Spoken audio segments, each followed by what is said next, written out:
ikastolako hezkuntza eredu berriaren markoa definituta egonda, oso garbi daukagu norantza joan nahi dugun, eta hori da pertsona ereduan jasota dauden ezaugarrien garapena ahalik eta egokien ahalbidetzeko testuingururik aproposena bilakatu nahi dugu Abusu ikastola. Horretarako, eraldaketa prozesu bat martxan jarri genuen, eta ikasturte hau da eraldaketa prozesu horren edo marko teorikoaren lurreratze urtea.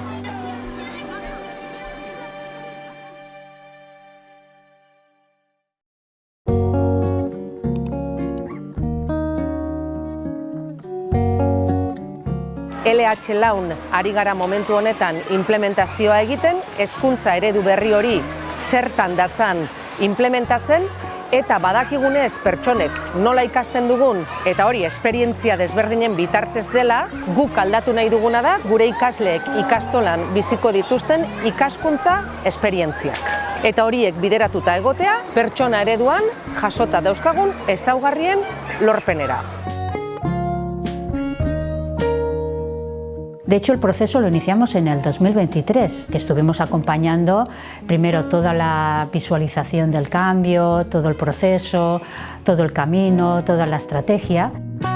Pasan urtean irakasle batzuk egon ziren diseinuan, horietako bat LH Lauko tutorea izango zela jakinda, eta diseinatuta gero metodologia berritzaile hau ekoizpenean sartu ginen. Eta ekoizpen horretan ni ere egon izan naiz, proba pilotu honetan ni ere tutorea izan naizelako eta naizelako urte honetan LH Laun.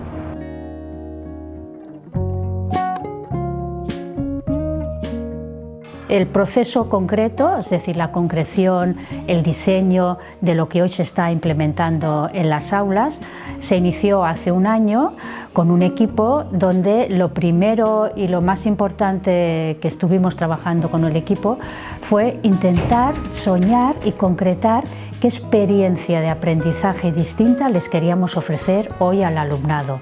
Una experiencia que estuviera enmarcada en su contexto real, que fuera significativa, que fuera donde ellos fueran realmente los que construyen su propio proceso de aprendizaje y que fuera realmente potente lo que fuera realmente en la profundización de los aprendizajes, ¿no?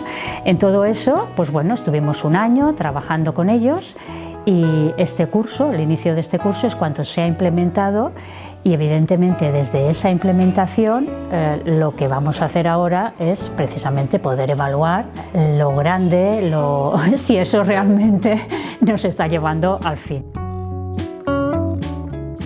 Estamos pasando por las aulas, conversando con el alumnado, con las profesoras, para ver qué está suponiendo este cambio, ver si realmente se está ejecutando, de qué manera se está trabajando y sobre todo aprender los pasos que estamos dando para que acabe, ¿no? Una evaluación de proceso es siempre un proceso formativo, acabe en un informe que nos diga qué cosas estamos haciendo bien, qué aciertos estamos teniendo, pero también decidiendo qué cosas podríamos mejorar. La evaluación es siempre mirar aquello que nos ayude a mejorar.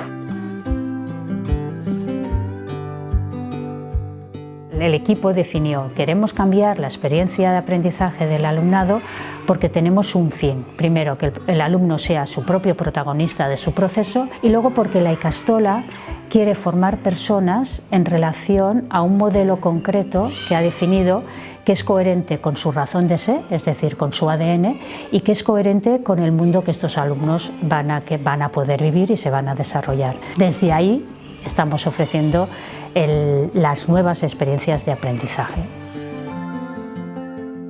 Gaur oso egun garrantzitsua da ikastolan, prozesua progresiboa den heinean eta LH Lauko ikasturtean martxan jarri dugun momentuan implementazio hori, gaur eta bihar artean gure aholkulariak prozesuaren ebaluazioa egiten ari dira.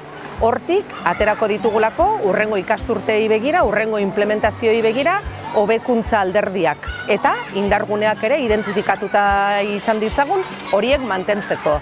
Prozesu progresiboa da, 2030 arteko bitartean estrategia baten baitan kokatzen den prozesu bat, eta ikasturte honetan LH Laun implementatzen hasi garen moduan, urrengo ikasturtean LH bostean implementatuko da, urrengoan LH zein, horrela 2030an DBH Laur arte hezkuntza eredu berria ikasleen ikaskuntza esperientzietan oinarritutakoa implementatuta izan arte.